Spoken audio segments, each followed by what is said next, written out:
François Hollande a récemment déclaré « Je veux une gauche qui apaise ». Un peu comme une crème anti-hémorroïde. L'image est là. Comme chaque année, notre président s'est rendu au salon de l'agriculture.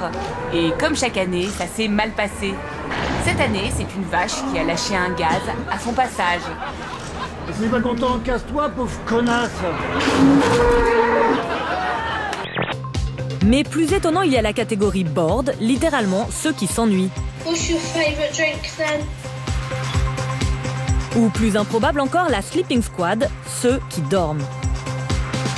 Je n'avais encore jamais vu un truc comme ça sur aucun autre réseau social avant. Ça peut paraître surprenant, mais plus de 100 millions de personnes surfent déjà sur YouNow chaque mois à travers le monde. Des utilisateurs qui peuvent discuter en direct avec ceux qui s'offrent en spectacle et qui peuvent même donner de l'argent à leurs préférés. On en abuse. Comment vous faites, répondez-moi, pour vous retrouver dans le même immeuble que Booba? Non, mais le truc, c'est qu'on était en face de la bibliothèque universitaire de Miami. Non, mais on est resté dans le même immeuble quelques semaines. Ou alors il y a un truc, vous vivez ensemble, vous êtes gays tous les deux et vous voulez pas nous le dire.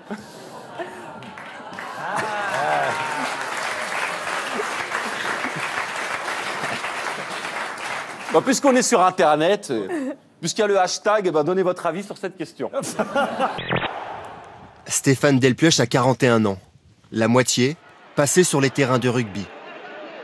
Dans les mêlées, bandeau sur la tête, il ne s'est jamais économisé. Aujourd'hui, il souffre d'encéphalopathie post-traumatique. Maux de tête, troubles de la mémoire, difficulté à gérer ses émotions. Une vie bouleversée suite aux chocs répétés. Là oui, là, on est obligé. Un P. Hein. Voilà. Voilà. Et maintenant, ici. Oh, oh. Un petit rond, hein, normal. Voilà. Très bien. Alors maintenant, suivez-moi bien. Si j'appuie sur les 3 zones en même temps. Apéro. Apéro. Bon, quand vous aurez fini de jouer avec moi, je vous rappelle, c'est une tumeur. Oui, oui, vous inquiétez pas, monsieur. Oopsie daisy, Pinky, la la, po, Teletubbies, say, hey, oh. Calme-toi, Mikachu.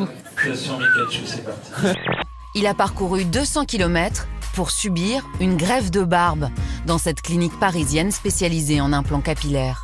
Ce qui pose problème, c'est que lorsque je laisse pousser ma barbe, comme par exemple ici, il y a des zones qui sont clairsemées, davantage sur ce côté. Ce qui fait que lorsque je laisse pousser, ça fait un peu, c'est pas très propre, ça fait un peu négligé. Elle a un gros cul, fume et picole. Elle a des goûts de merde. Elle aime manger du rôti de veau cru et tous les matins, elle boit un bol de sang de cochon. Elle se brosse les dents à la moutarde et se maquille avec de l'ail. Elle ne se lave jamais les cheveux, n'écoute jamais de musique et déteste les livres. Elle pète au lit et a des poils sur les pieds. Elle aime faire l'amour sur du papier journal en rotant. Et elle a gagné au loto 12 millions. Le loto, des fois, il y a une justice. C'est vraiment très très bien. C'est vraiment bien rempli, c'est vraiment super. Yves devra attendre encore plusieurs semaines avant de pouvoir afficher la barbe de ses rêves.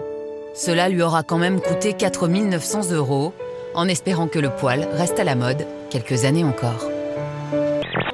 Guillaume ne remportera pas la victoire, mais comme toutes les modes, l'important c'est de participer, en espérant qu'elle ne passe pas trop vite, car le tatouage, lui, a le défaut de ses qualités. Branché ou ringard, il restera. Une minute de silence, en mémoire de leurs collègues paysans, tombés au champ d'honneur. 600 agriculteurs inconnus se suicident chaque année en France. Éric, Bertrand et Dominique sont venus de la Vienne jusqu'à Paris pour dénoncer ce génocide paysan. Ce cri de désespoir était vital pour eux.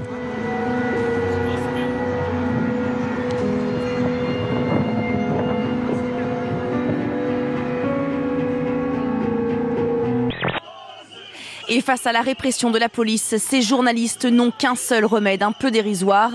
Décideront qu'ils se passent de main en main pour ne pas avoir les yeux brûlés. Des centaines de salariés ont manifesté hier à l'extérieur et à l'intérieur du siège du quotidien Zaman.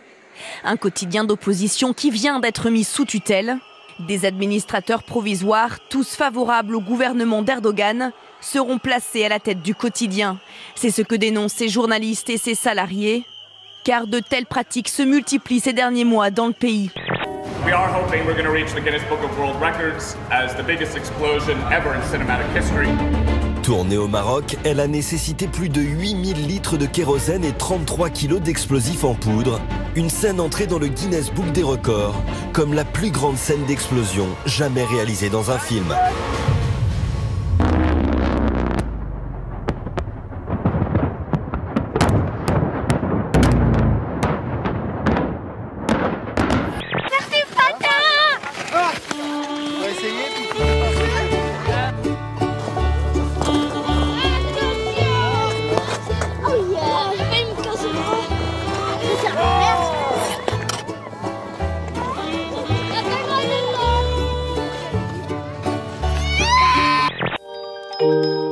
Fasciné par Van Gogh, l'amateur pourra bientôt entrer dans ses tableaux. Voir s'animer un paysage avec sa calèche, un train qui passe au loin, ou encore un quartier qui s'anime dans les années 1880. Cela fait 2 ans qu'une soixantaine d'artistes polonais animent à la main 120 des plus célèbres tableaux de Van Gogh pour en faire un film. Afin de donner cette impression de mouvement, chaque tableau a été copié et retouché à l'infini.